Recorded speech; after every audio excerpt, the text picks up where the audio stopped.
দেখুন বন্ধুরা আমার পায়রাগুলো কী করছে দেখুন।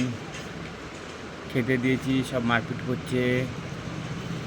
দেখুন, সকালবেলায় এলেই আমি দোকান খুললেই আমার দোকানের টেবিলে চলে আসে খেতে দেওয়ার জন্যে, খেতে খাবে সেই জন্যে আমায় দেখে ডাকবে। এই দেখুন,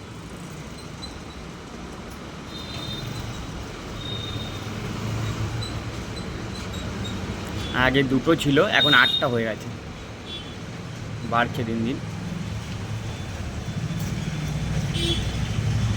এই দেখুন, জল খাচ্ছে, জল দিয়েছি।